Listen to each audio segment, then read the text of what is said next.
द्वारका द्वापर युग में समुद्र के तट पर बसी दुनिया की सबसे भव्य नगरी, जिसे स्वयं भगवान विष्णु के अवतार श्री कृष्ण ने बसाया था। वो नगरी आखिर क्यों और कैसे समुद्र में समा गई? क्या वो गांधारी का श्राप था या फिर कोई ऐसा कारण जिनसे भगवान कृष्ण ने सबसे छुपाए रखा? दोस्तों, ये कोई काल्पनिक कहानी नहीं है। आधुनिक काल में वैज्ञानिकों ने खुद समुद्र में इस नगरी के अवशेष ढूंढे हैं। कार्बन डेटिंग में पाया गया कि ये अवशेष उसी समय के हैं जब द्वापर युग चल रहा था। द्वारका के विनाश की पहली कहानी महाभारत युद्ध से ठीक बाद हुई एक घटना से जुड़ती है। महाभारत के युद्ध में पांडव विजयी हुए।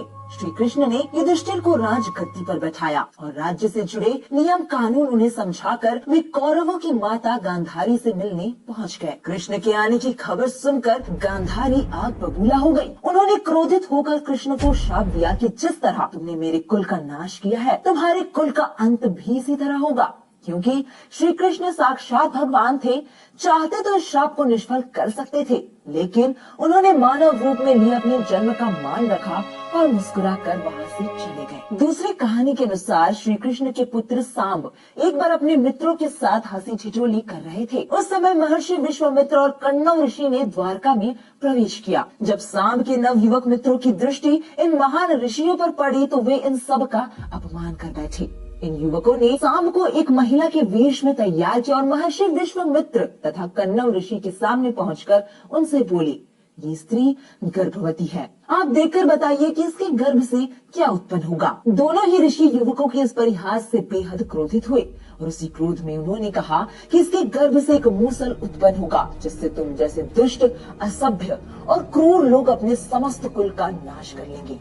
इस घटना का पता श्री कृष्ण को चला तो उन्होंने कहा, ये ऋषियों की वाणी है, व्यर्थ नहीं जाएगी। और अगले ही दिन सांब ने एक मूसल उत्पन्न किया। इस मूसल को राजा उग्रसेन ने समुद्र में फेंकवा दिया। श्री कृष्ण समझ गए थे कि कुछ अनिष्ट होने वाला है। उन्होंने नगर में घोषणा करा दी कि अब कोई भी नगरवासी अपने घर में मदिरा नहीं बनाएगा, क्योंकि वो नहीं चाहते थे कि उनके कुल के लोग और अन्य संबंधी मदिरा के नशे में कोई अनुचित व्यवहार कर परिवार सहित एक दूसरे का नाश कर बैठे। धर्म ग्रंथों में वर्णित कथा के अनुसार दोस्तों, महाभारत युद्ध के 36वें वर्ष में द्वारका नगरी में बहुत अपशकुन होने लगे थे। इस दौरान श्री कृष्ण को गांधारी का श्राप भी याद आया। क्षति को कम से कम करने के लिए कृष्ण ने सभी यदुवंशी पुरुषों को तीर्थ पर भेजने का फैसला किया। इस पर सभी लोग द्वारका नगरी से तीर्थ के लिए निकल गए। गुजरात के प्रभास क्षेत्र में आने पर सभी ने एक जगह विश्राम किया, लेकिन इसी दौरान किसी बात पर ये लोग आपस में भिड़ गए। ये बहसबाजी झगड़े में बदली और झगड़ा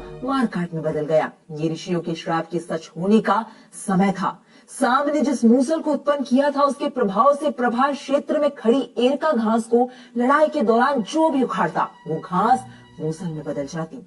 इस आपसी लड़ाई में श्री कृष्ण के पुत्र प्रद्युम्न भी मारे गए। सूचना मिलते ही कृष्ण प्रभास क्षेत्र पहुंचे। अपने पुत्र और प्रियजनों को मृत देखकर श्री कृष्ण ने क्रोध में वहां खड़ी एरका घास उखाड़ ली और हाथ में आते ही उस घास ने मूसल का रूप ले लिया। लड़ाई में जो लोग बचे रह गए थे, जिन्होंने अपने परिजनों को मारा था, श्री कृष्ण ने एक एक वार से उन सभी का वध कर दिया। अंत में सिर्फ श्री कृष्ण, उनके सारथी दारुक और बलराम बचे। श्री कृष्ण ने दारुक से कहा कि हस्तिनापुर जाकर अर्जुन को यहाँ बुला लाओ। उन्होंने बलराम को वहीं रुकने को कहा और स्वयं अपने पिता को इस संहार के बारे में सूचित करने द्वारका चले गए। कृष्ण ने वासुदेव जी को इस नरसंहार के बारे में बताया और कहा कि जल्द यहाँ अर्जुन आएंगे। आप नगर की स्त्रियों और बच्चों को लेकर अर्जुन के साथ हस्तिनापुर चले जाइएगा। जब श्री कृष्ण वापस प्रभास क्षेत्र पहुँचे तो बलराम जी ध्यानावस्था में बैठे थे, लेकिन उनके पहुँचते ही उनके शरीर से शेषनाग निकले और समुद्र में चले गए। अब श्री कृष्ण इधर उधर घूमते हुए अपने जीवन और गांधारी के श्राप के बारे में विचार करने लगे और फिर एक पेड़ की छांव में बैठ गए। वो जानते थे कि समय निकट है। इसी समय जरा नामक एक शिकारी का बाण उनके पैर में आकर लगा, जिसने दूर से उनके पैर के अंगूठे को किरण की आंख समझकर बाण चला दिया था। जब वह शिकारी शिकार उठाने पहुंचा, श्री कृष्ण को देखकर क्षमा मांगने लगा। तब द्वारकाधीश ने